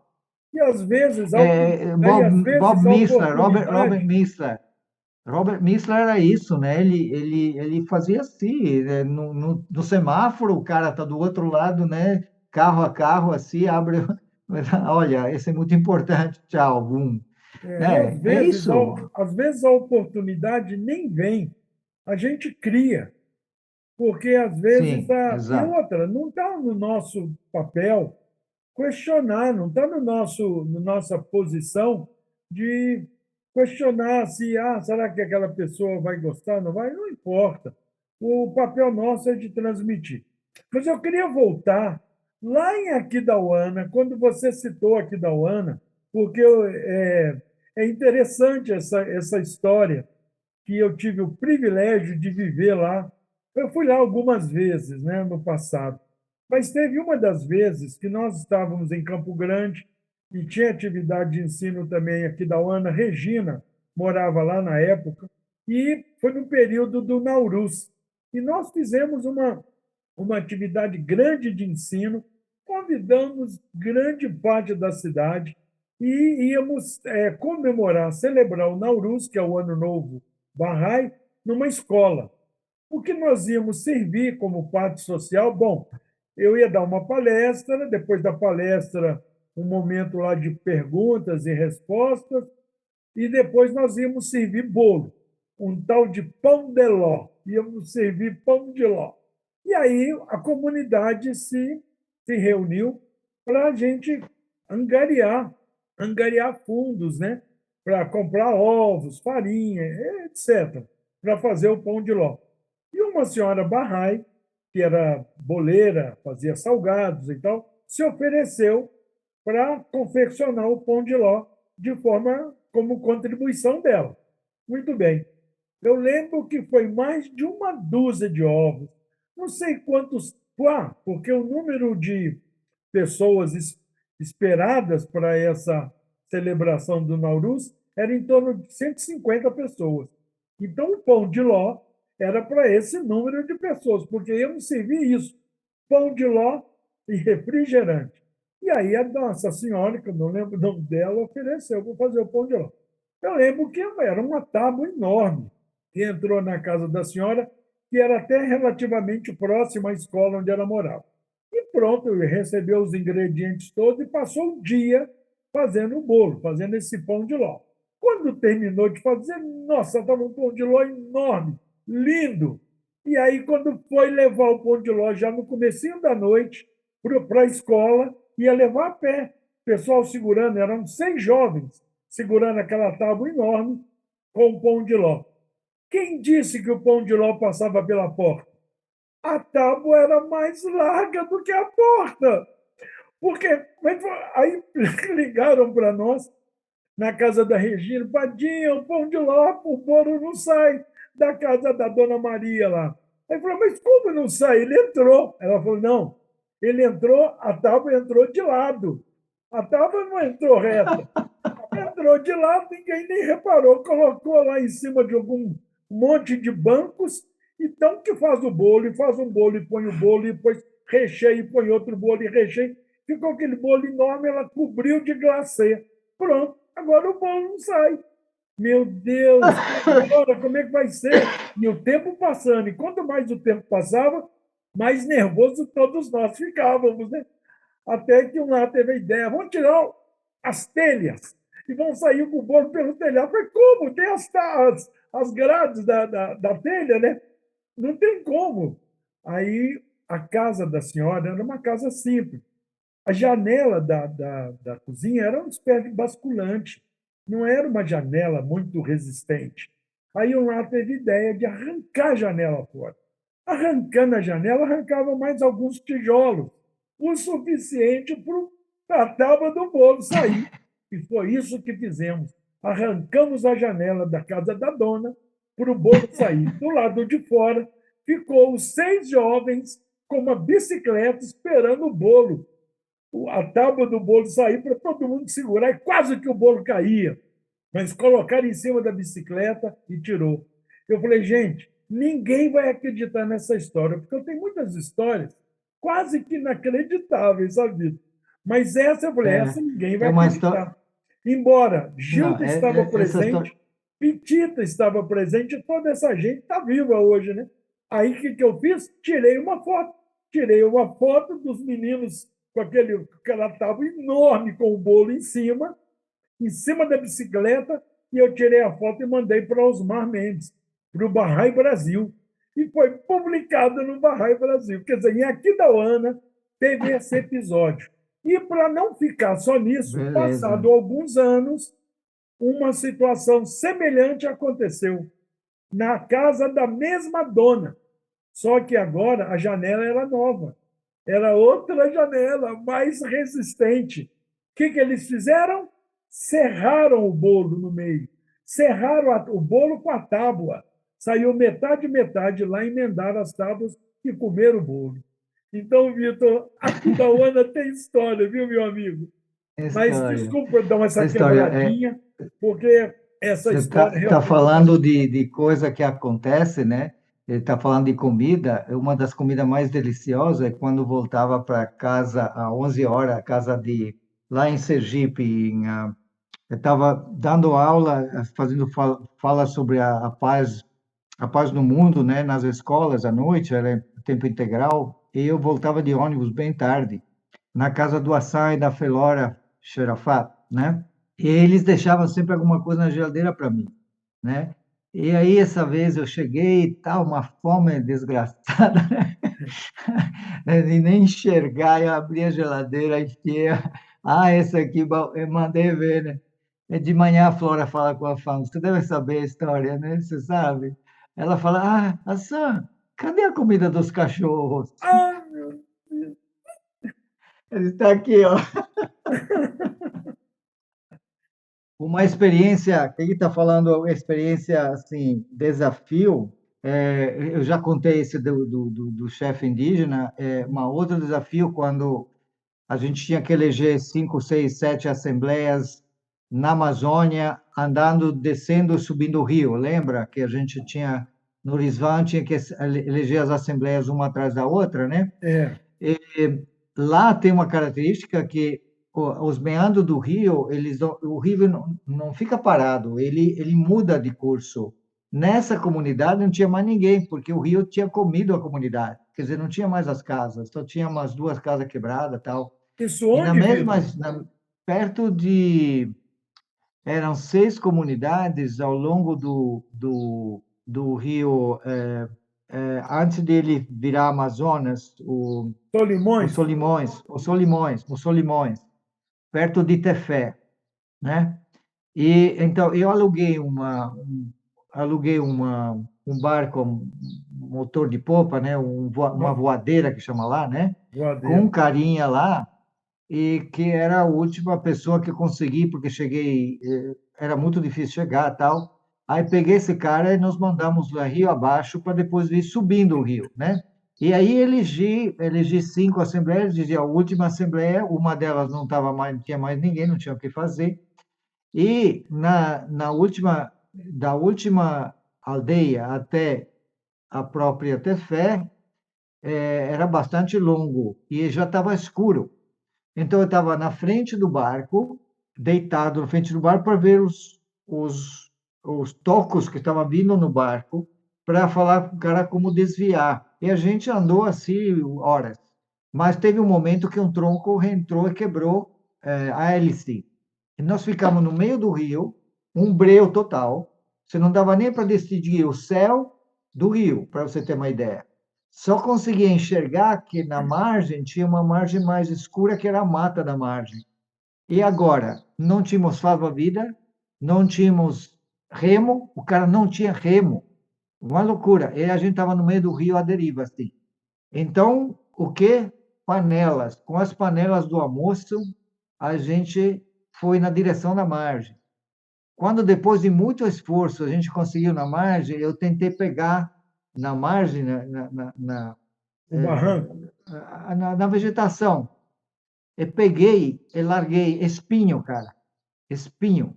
Finalmente conseguimos parar. Cara, não tinha um ser vivo. Breu, breu, breu.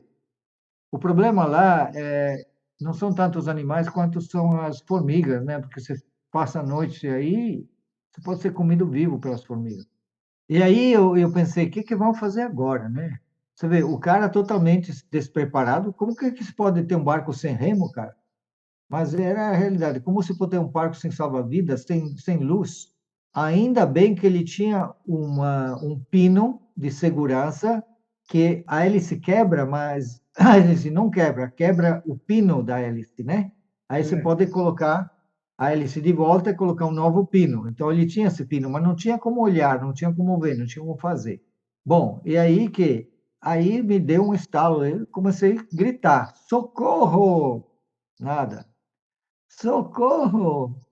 Rapaz, de repente, lá em cima, no final do mundo, uma luzinha. E essa luzinha começou a vir na nossa direção. Era um cara, tal, ajudou, botou a pilha, colocamos o pino e voltamos para a base. Mas isso foi, assim, É, alucinante, porque um rio daquele, sim. Você, realmente... você conheceu o William Rodrigues, aquele era um equatoriano que morava na Letícia, na Colômbia, ele era na fronteira, né, da Letícia com Tabatinga. Ele era membro do corpo auxiliar. O Hum, William, nesse período que você está mencionando, o não, período do Risvan, se elegia as assembleias aham, locais, né? Depois a Casa de Justiça falou, só isso, pode ser eleita no dia do Risvan. Aí perdemos um monte. Mas exatamente. Mas exatamente. nesse período que poderia se eleger, no período do Rizvan, nos 12 dias do Rizvan, o William Rodrigues saía de Tabatinga, ia até Tefé, que é onde você está mencionando, por isso que eu lembrei dele. Ele elegia as assembleias locais numa canoa com remo e ele não sabia nadar. Era um cara de muita coragem. E quando você está falando isso aí, eu estou lembrando de uma que nesse período que nós estávamos aí, Gabriel elegia as assembleias locais de Manaus para baixo e eu elegia de Manaus para cima até Fonte Boa, até Tefé por ali. Davam quase 19, num período de 12 dias. Então, era acelerado. Então, eu lembro. Esse dia a gente tinha feito essa divisão com outros barrais e eu fiquei com seis assembleias aquele dia. Então, E pois na é. volta era isso que aconteceu. Mas Mas é só contar eu queria essa relatar história. que tem um. Deixa eu só contar esse episódio, que numa dessas assembleias, nessa pressa que eu estava, que nós estávamos todo ano para eleger essas assembleias locais, uma delas eu tinha um cara, tinha alugado uma voadeira para me levar de, não lembro se era Tamanicuá, as vilas, os povoados perto de Tefé. De um dia para o outro, tinha que eleger duas, no mínimo duas, no máximo três, em 2 dias. E aí, uma das assembleias locais, eu tinha sido roubado no porto de Manaus uma sacolinha que eu estava com folheto e lista de barrais. Então, eu tinha que chegar no povoado, recompor a lista de barrais, que não eram muitos, 20 e poucos, às vezes 11, mas nessa localidade eram 10. E aí eu fui na casa daquela pessoa que a gente chamava de pessoa-chave, para recompor a lista. Como é que é? Ah, tem o São Manuel, Dona Marida, e recompor na lista. Como eram 10 adultos, o que eu fiz para acelerar? Então, eu falei, vamos escrever numa folhinha de caderno 10 listas. Entregamos na hora da eleição, entregamos uma para cada um. Falei, agora vocês vão fazer orações, depois das orações vocês vão riscar um nome. Os outros 9 são os membros da Assembleia Local. Quer dizer, foi a primeira Assembleia Local eleita por eliminação. E eu coloquei isso no relatório. Quase que a Assembleia Nacional não aceitava essa eleição. Porque, em vez dos caras votar em 9, eu falei assim: bom, são 10, é melhor, é mais rápido eliminar um do que escolher 9, né? Porque o pessoal vai ficar pensando e tal. Então, Lógico, né? teve esse É lógico, episódio. muito lógico. Mas você ia dizer o quê, Vitor? É, fugiu. Fugiu. Era uma outra experiência, mais Não, mas você estava falando relacionada sobre a essa. assembleias locais e tal. Se nós dois, um não interromper o outro, só um fala. É verdade. Mas, ô Mas Vitor, ô estamos Vitor, com os. muitos que estão nos ouvindo estão assim pensando, puxa vida, tanta experiência rica, tanta experiência maravilhosa, né? E será que eu sou capaz de também me levantar e me oferecer para cumprir alguma meta, seja ela nacional ou internacional? E hoje tem o que se chama de pioneiros de curta duração, né?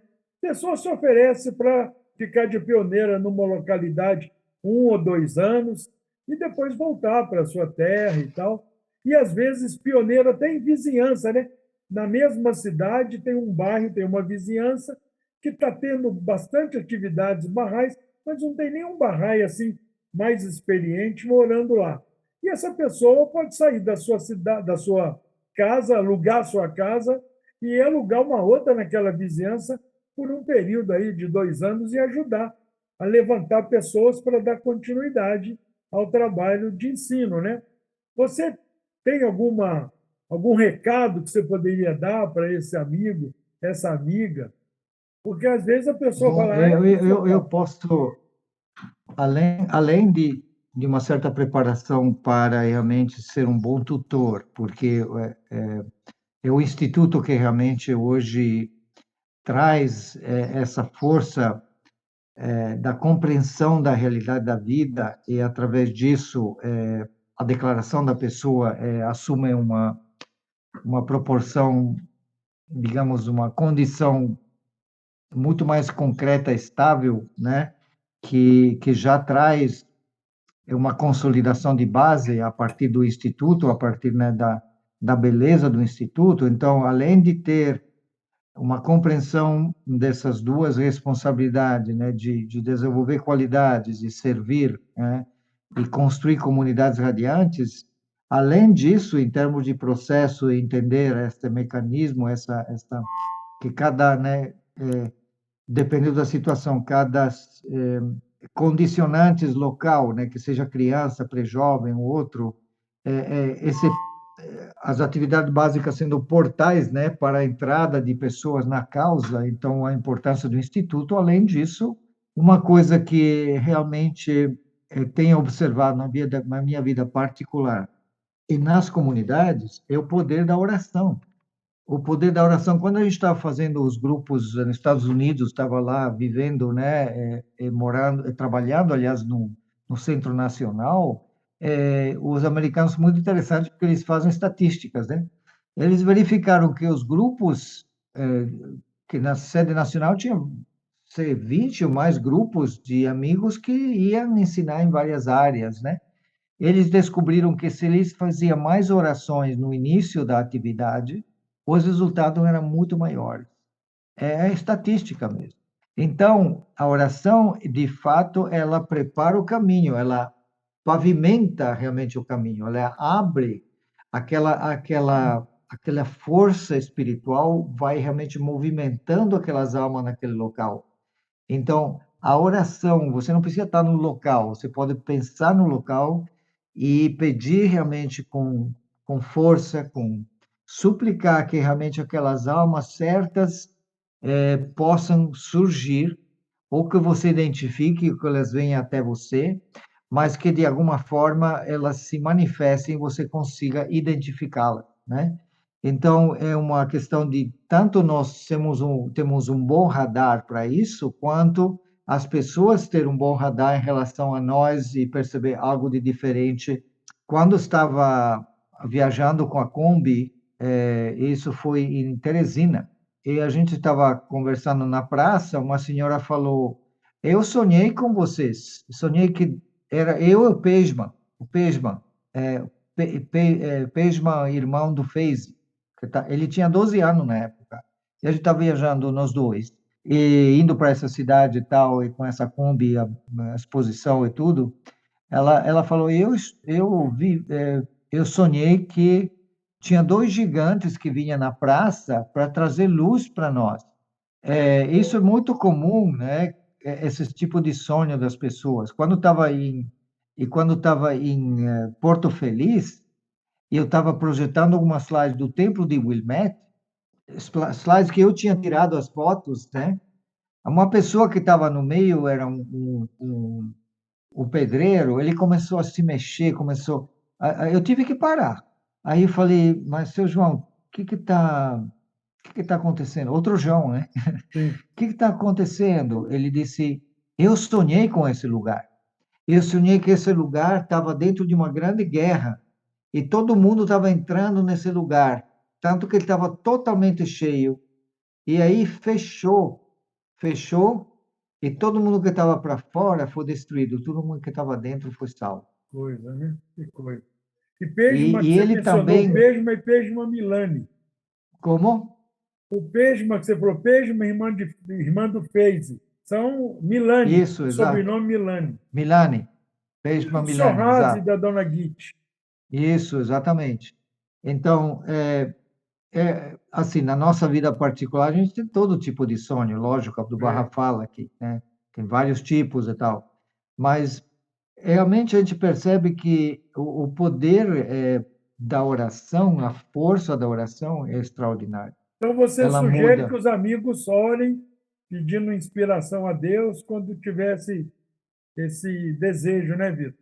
E, principalmente, tem uma oração que, digamos, ela foi desqualificada, né? Mas eu ofereço ela, que diz assim, né?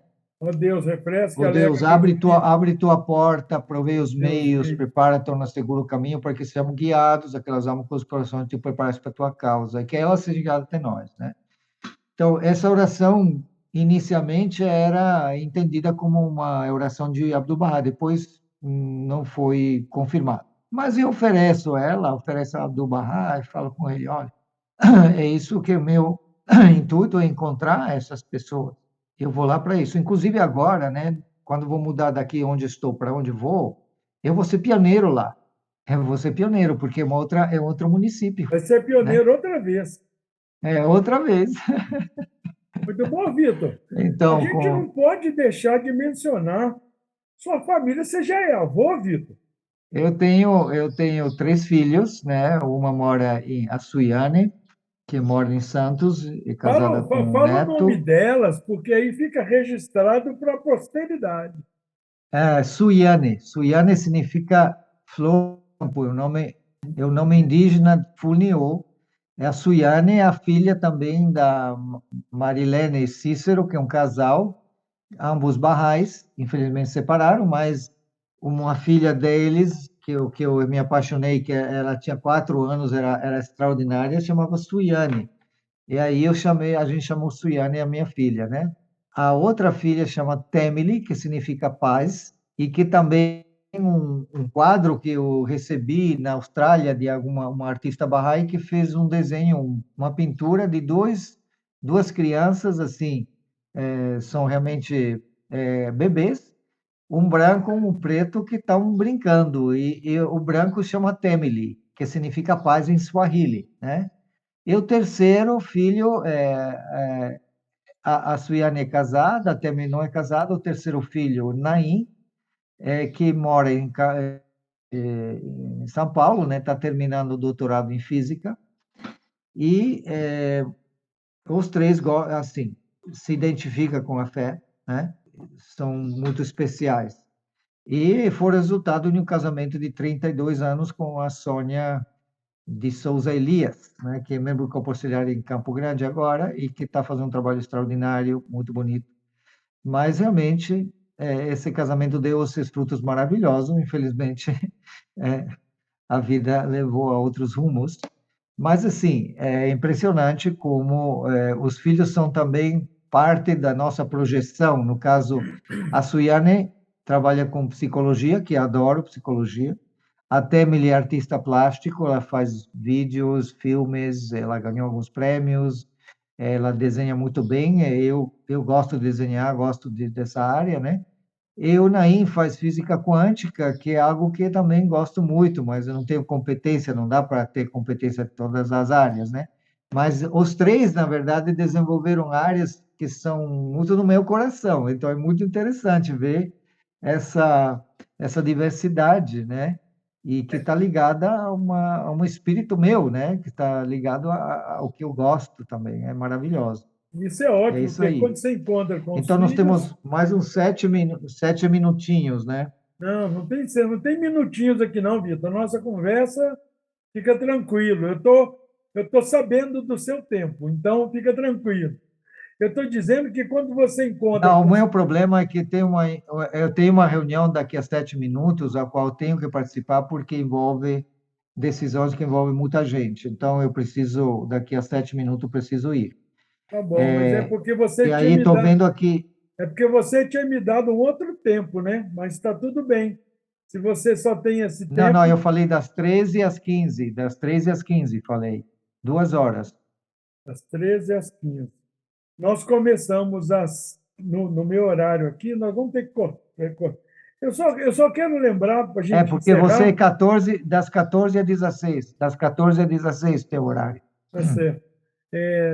Né, eu só queria lembrar, quando você mencionou uma hora, você mencionou sobre a importância do pioneirismo, de fazer orações, pedindo a Deus guia.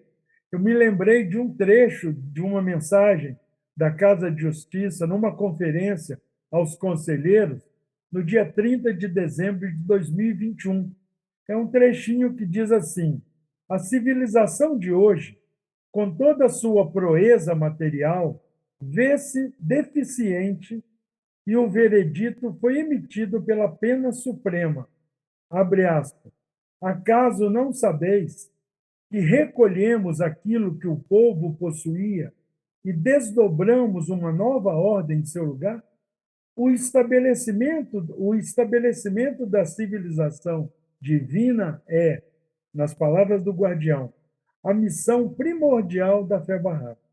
Ela deverá ser construída sobre as qualidades mais fundantes, né, essenciais, fundamentais, das quais o mundo permanece em grande carência. Quais são elas?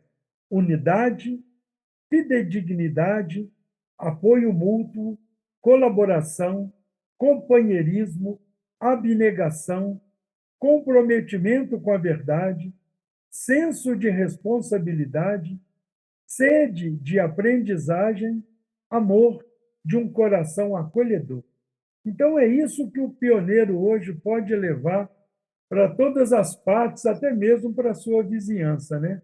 Mas, ô Vitor, eu quero agradecer o seu aceite, a sua presença. Realmente foi maravilhoso esses relatos dessas experiências maravilhosas que você passou e compartilhou conosco. Muitos daqueles que estão nos vendo e ouvindo e que quiserem realmente construir a sua história, pode seguir passos como esse, né? E o encerramento nós deixamos sempre para o nosso querido convidado dizer as palavras finais. Fique à vontade, Vitor. Muito obrigado mais uma vez. Dentro disso que você falou agora há pouco, sobre as qualidades, nas palavras, no livro de hoje, o livro grande de Pérolas, né, Sabedoria, tem justamente essa questão que Abdu'l-Bahá fala, que os testes e provações que Deus envia são para que a gente entenda a evanescência desse mundo físico e a importância do mundo espiritual. Então, que a gente deixe de ficar tão apegado ao mundo físico e se desprenda dele para realizar a obra suprema, que é o desenvolvimento dessa nova civilização, através do ensino, do aprofundamento, enfim, de todas as atividades que estamos desenvolvendo. E aí a gente lembra que nas Sete Vales, Bahá'u'lláh fala de 3 etapas, basicamente. A etapa dos místicos, a primeira fase é a fase da compreensão, do discernimento e da purificação. Inclusive, o lugar que eu estou trabalhando agora, a área indígena que estamos, chama Bororó, que significa purificação. Então, a primeira etapa do místico é a purificação, onde você discerne as coisas que são realmente, que são reais, e as coisas que são passageiras, como saúde, beleza, dinheiro, condições sociais, títulos, tudo isso não vale nada, a não ser realmente que exista essas qualidades atrás disso. E quando você centra e concentra, quando você tem efetivamente foco no desenvolvimento dessas qualidades, alguma coisa acontece.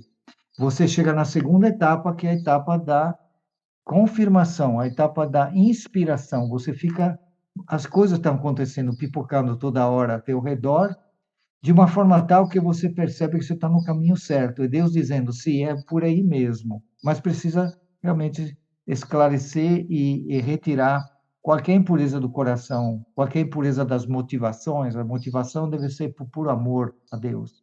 Então, nessa segunda fase, as inspirações, as confirmações, o que antigamente se chamava as graças divinas, se intensifica de tal modo que você chega a uma terceira etapa, que é a etapa da união, quando a pessoa, a alma, está fazendo exatamente o que Deus está pedindo.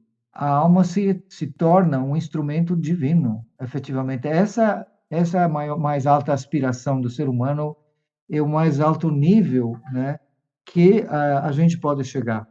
Mas para que isso aconteça, é uma luta constante contra o ego, né?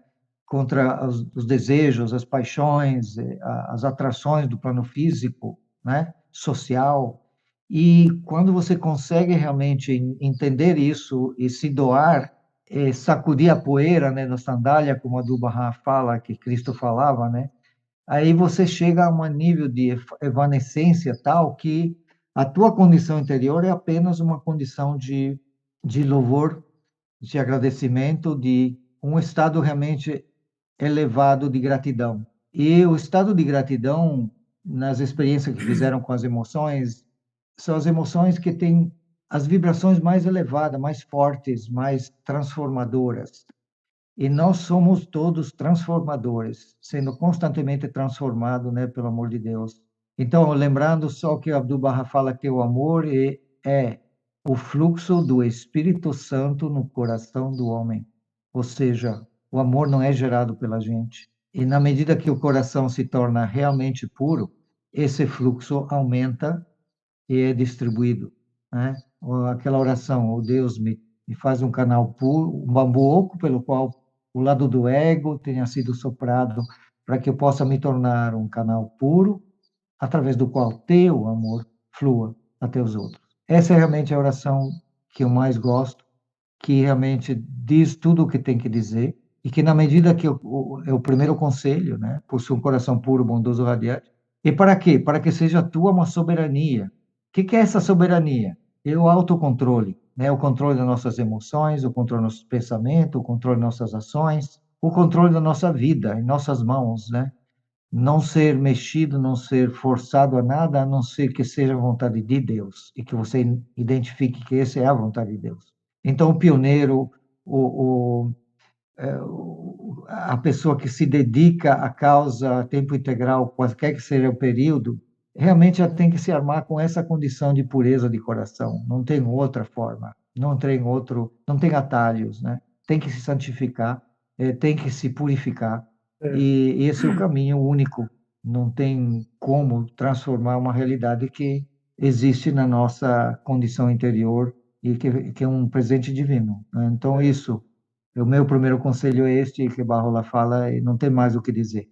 Muito obrigado, Vitor. Realmente, lembrando aqueles também que estão nos vendo e ouvindo, se não se inscreveu no canal ainda, Uma Graça de Podcast, se inscrevam, curtam lá, dá o joinha, compartilhe com os amigos. Vitor, mais uma vez, muito obrigado, meu querido. Fica com Deus, viu? Alá, opa. Ah, opa, valeu, Obrigado, tchau. Vitor.